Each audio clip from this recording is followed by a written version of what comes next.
YouTube. It's Apollo and I am back and I am continuing my Injustice How Powerful series. If you haven't seen already, today's episode is about Supergirl. You're in for a doozy. No, not Taylor Swift, Supergirl. Anyway, I'm going to talk about how important she is and her overall influence over the Injustice DC universe, not just how powerful she is in a fight, though that will be part of the video. I usually categorize this in two different ways. Number one being their combative power, and number two being their political power, and I'll always start with their combative power. And with Supergirl, that's rather simple. Let us begin. Supergirl is a Kryptonian. That almost should be enough said, but at the same time, not enough said at all, because Kryptonians come packed with a ridiculous amount of powers. From the super speed, to the flight, to the X-ray vision, to the heat vision, to the super breath, to the ice breath, to the extreme strength, to the absorbing solar ions being charged by the sun like you just drank like 3,000 billion gallons of Sunny D. What would happen if a Kryptonian drank Sunny D? I don't know. But enough of that. Let's continue talking about Supergirl's combative powers. If I could put Supergirl on a scale, I'd put her above the majority of the characters that appear in Injustice, but just below the core members of the Justice League, like just below the Wonder Woman and the Superman, and maybe below even Flash, maybe, potentially maybe above them. Because yes, she has the same powers as Superman, but not to the same scale that he does. She is weaker than he is, and more emotionally driven, thus she falls more to her emotions and loses control sometimes, which I see is kind of sexist sometimes, weaker and emotionally unstable. But regardless, a lot of it actually helps with a lot of her character development and plot, because one thing that's unknown about her is, yes, she's weaker than Superman, but holds the potential to be even stronger than he does, simply because before she landed on Earth, she spent more time orbiting the sun than he did. He came straight to her, she orbited the sun a little more, and then she landed. She just got less time to learn how to control her powers. That's why Superman got his gradually as he got older. Like before he could fly, he could leap over buildings and over cars. Now he can pull planets and fly through space. When she first landed, within, should I say, minutes of being on Earth, she was already able to fly, use her laser sight, and already had immense super strength. That's only minutes of being on Earth. It took Superman years to get a lot of those. So if she were to spend the same amount of time under the sun as he has, she could potentially be far more stronger than he is, but I doubt they'll ever do that because Superman has to be Superman.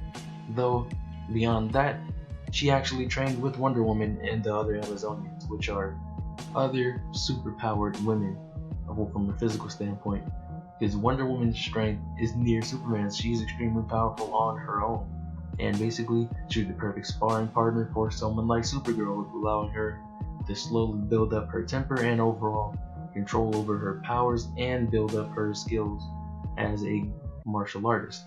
Because if you don't know, there is a such thing as Greek boxing and wrestling. I believe there are several forms, but a lot of these are martial arts that were used in ancient days, especially for the Olympic events, which I'm sure Wonder Woman would be a pro at, though she passed all of these skills down to Supergirl. So yes, Supergirl overall, when it comes to fighting, is a martial artist, though you won't always see her use these abilities because she doesn't always have to, because she's that powerful. She's far more powerful than most of the opponents she faces, though that's one of the things that also holds her back. She doesn't have the experience that Wonder Woman and Superman get fighting opponents far stronger than them on their own and being able to defeat them. While yes, she has fought many powerful beings and creatures and etc., but the majority of the time not on her own, and the majority of these enemies just being someone she has the power to defeat, just having to figure out how to apply these powers and fight against her own frustration.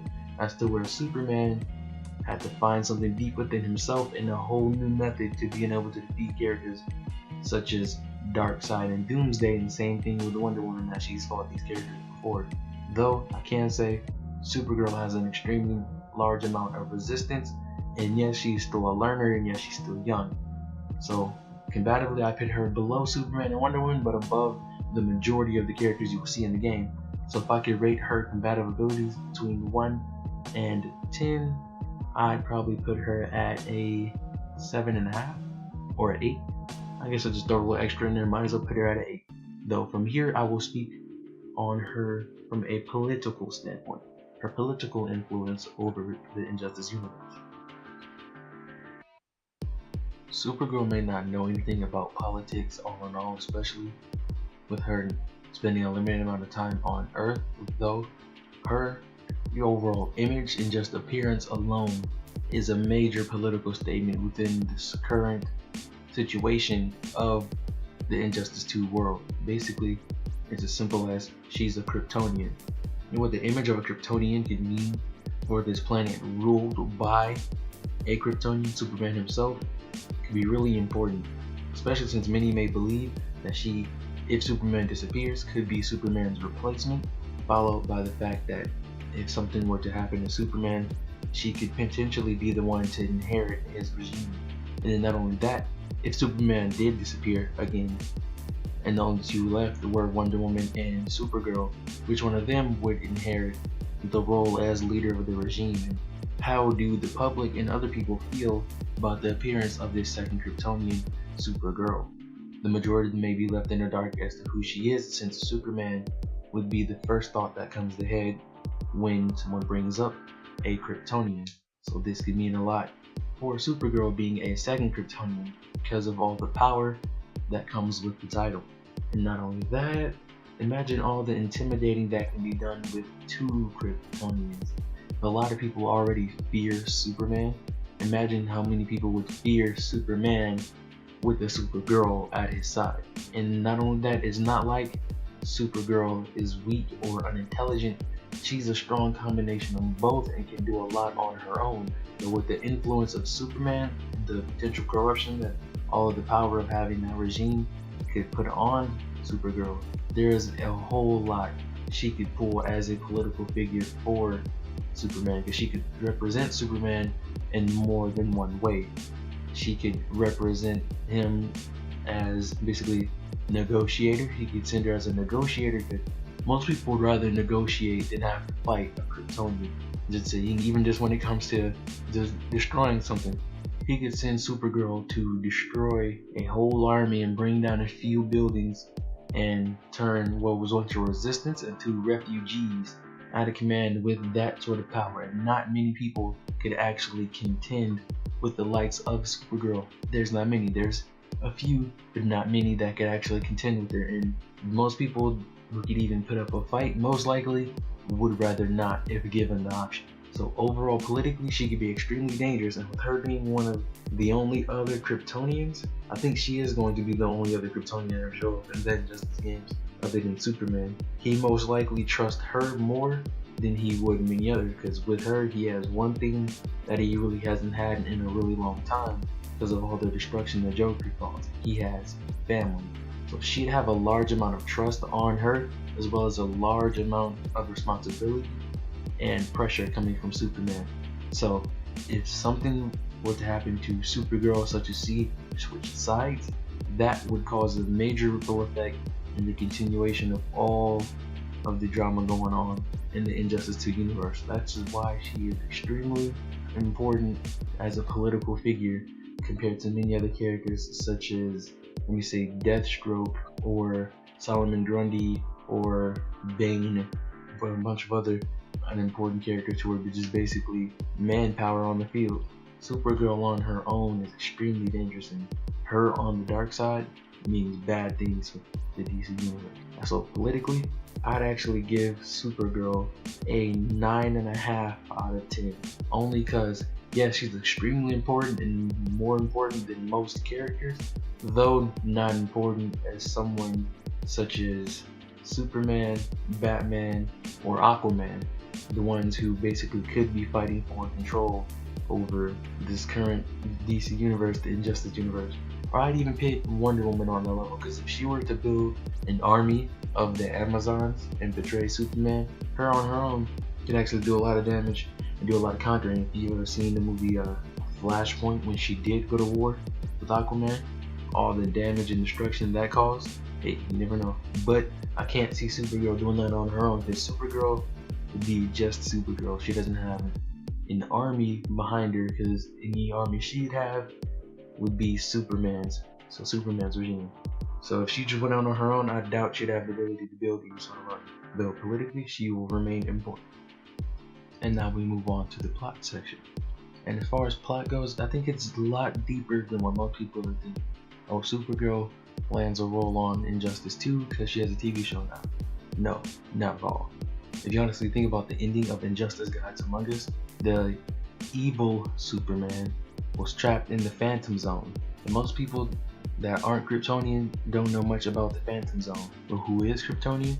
Supergirl. I believe if there's anyone who helped free Superman from the Phantom Zone, I believe it would be Supergirl herself, because hey, she's the only other free Kryptonian around, unless they bring General Zod into the actual story of the game, or Superman basically got to roam around the Hall of Justice freely, and not Hall of Justice, but Fortress of Solitude freely, and learned as much about Kryptonian technology in the Phantom Zone as he could. Though I doubt he'd use that to free Superman, but maybe someone could have hacked his computer and stole that information to be able to free him from the Phantom Zone. Though I believe the most logical point would be Supergirl freeing him from the Phantom Zone and basically using that so he'd be able to continue his regime. Supergirl and Wonder Woman teaming up, diving into the Fortress of Solitude and bringing him right back out of the Phantom Zone, and he's here to make his recovery.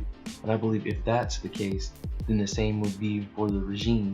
And to give an example, I'll use Star Wars. Basically, in the first Injustice would be the first trilogy, basically Superman and the Empire, aka the regime, being in control and taking everything over, then finally being defeated and pushed back for some years, and then finally something brings them back, and they're slowly building up their numbers and power again while trying to fight for control once more for the planet, the same way the First Order came back from the remnants of the Empire in The Force Awakens. And not only that, overall, she can be extremely dangerous no matter what side she's on, whether she's fighting with Superman or against him. Though if you go off of her dialogue in game, I believe she's actually with Superman.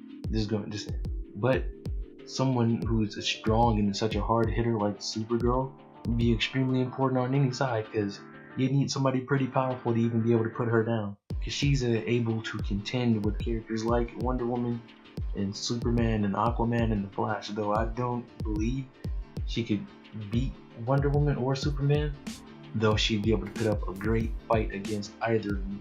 There's either a situation where she needed to distract them or she was given a small power boost. I believe if she's not on par, she'd be able to defeat them. And for example, if you look at the Red Daughter of Krypton comic book, when she became a Red Lantern, she was a Kryptonian Red Lantern. That's extremely powerful, and Supergirl generally has a large amount of rage on her own. And I believe Supergirl with a Red Lantern ring could defeat this universe's Superman. That's just my personal opinion, though I believe she could, because with the appearance of Atrocitus only pushes that possibility further and further, though we don't know Atrocitus' role in the plot. He just opens up more possibilities for her to follow that road. So I believe if she became a Red Lantern, she would be the strongest in the DC Injustice universe. There'd be nobody who'd be able to take her on one-on-one. They'd have to team up to be able to take her down, or find some smarter plot to be able to defeat her. Because if she did become a Red Lantern, that could potentially give Atrocitus control over her, though I believe she'd be way too powerful for Atrocitus to be able to control. She would need to be able to find I think it's the blood fountain that they use, a blood fountain, so she'd be able to get control over herself once again. Otherwise, she'd be on a rampage that I don't think anybody would be able to stop without coming out severely damaged. Because if you look back when she did become a Red Lantern in the Red Daughter of Krypton comic, she was extremely powerful. So it took Superman himself, while everybody else basically backed off and let her do her, while Supergirl just raged on and Superman himself came in. And yes, he did take a few hits before the Red Lanterns came and finally got her. But before then, nope, there was nobody stopping her. So there's plenty of space for plot with Supergirl, and this basically concludes my video, but I need to score her on plot. For plot, I'd say she's actually a 10 out of 10, because no matter what side you put her on, or no matter where you put her on, Supergirl has a whole lot to do and a whole lot to write in the Injustice universe. This has been Apollo, and I'm out. Supreme!